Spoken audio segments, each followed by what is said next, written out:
What's going on, friends? Welcome back to the channel once again, here for another review. Today I'm talking about Snake Eyes. You excited? Probably not. And I apologize in advance if you hear animal noises in the background. My dog's watching television. True story. I'm not making that up. We put TV on for when we are about to leave. And we're about to go somewhere in a minute. But before that, I thought I'd film this quick review and give you my thoughts on the new movie, Snake Eyes, G.I. Joe Origins. So, if you didn't know about this movie, this is a prequel to the other two G.I. Joe movies that have come out. G.I. Joe Rise of Cobra, which came out in, I think, 2009 or something like that. And then the sequel, the one with The Rock. And I love Dwayne Johnson, one of my favorite actors. But I hated the first G.I. Joe movie so much that when this sequel came out with him in it, I didn't even see it. So I wasn't really excited for G.I. Joe Origins about Snake Eyes, despite Snake Eyes being one of the cooler characters in the original G.I. Joe movie. One of just about the only bright spot in there, honestly. But I saw the trailer for this and I'm like, that looks pretty good, actually. It looks like a ninja action fun summer blockbuster movie. And so I went and saw it and it stinks. Yeah, you notice I did the S on there, like Snake Eyes. It stinks. Yeah, not a fan of this one at all. And I'm going to tell you a few of the positives first, because, you know, every movie has positives unless you're Batman and Robin or Dragon Ball Evolution, in which case you're an abomination against humanity and you shouldn't exist.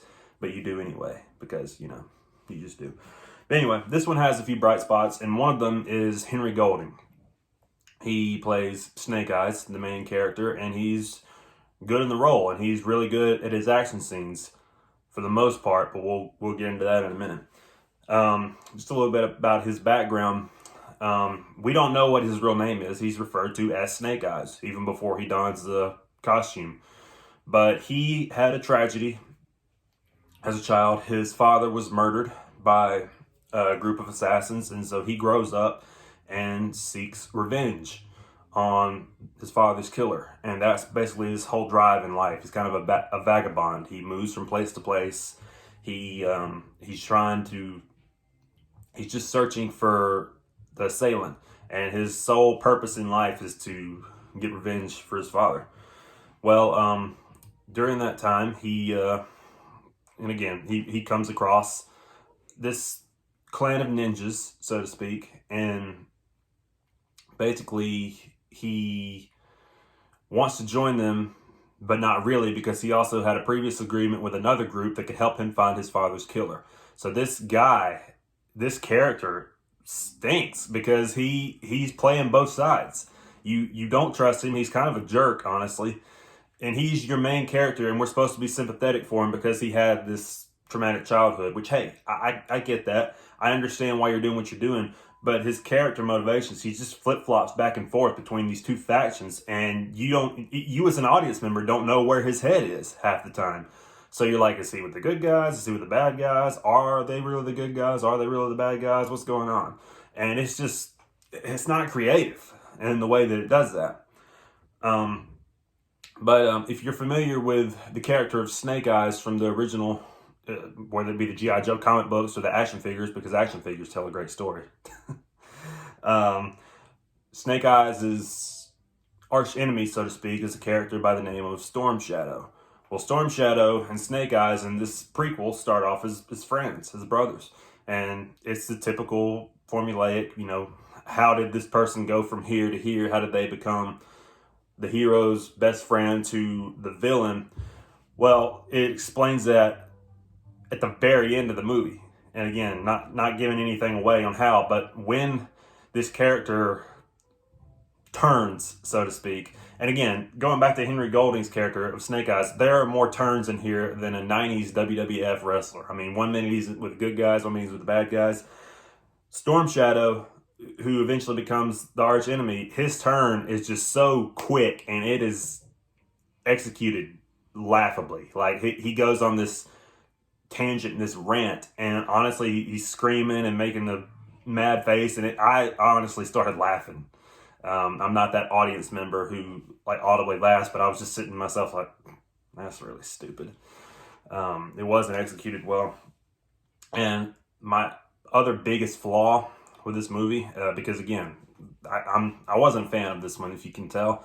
And this is my channel. This is my place to just be honest with you on how I feel about it. You may love the movie, and that is awesome. If you do, if you see it and you like it, you are free to think, well, he's nuts. He doesn't know what he's talking about. That's all right.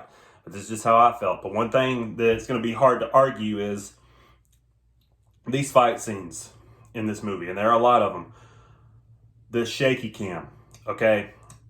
You see action movies sometimes, and they have fight scenes. The camera cannot be still during a fight scene in an action movie. It has to be moving. I understand that, but this thing is just. It looks like it looks like he taped the camera onto a cat, and the cat's just running around. It's like, and it's like you can't tell what's going on, and it almost, if you have motion sickness, this might make you feel sick. It's just filmed so choppy, and I don't know if they did that on purpose or what, but listen, shaky cam, no, don't do it. We need, as an audience member, to be able to tell what's going on. That's why I hate the Transformers movies so much, among many reasons. It's because you can't tell what's going on. You could tell, oh my gosh, explosions and big machines are fighting, but it's filmed so poorly, I can't tell what's going on. And that's the same thing that happened with this movie. It was just a sloppy mess. And I didn't like it at all. It's one of my least favorite of the year. So I'm going 4 out of 10. Again, I don't like being mean to movies, but you know, I also created this channel to be transparent and be honest with you how I feel about the movies that I see. And I just don't think this one was good. So again, if you like it, I celebrate that with you. And I'm glad you had fun going to the movies, but I think there are a lot of better things to see right now. This summer at the theater, honestly, has been a little underwhelming. But at the same time, we just opened back the theaters after COVID. And I think some of the really, really good movies of the year are coming out later. And there have been some good ones so far. But again, this is not one of them, I don't think.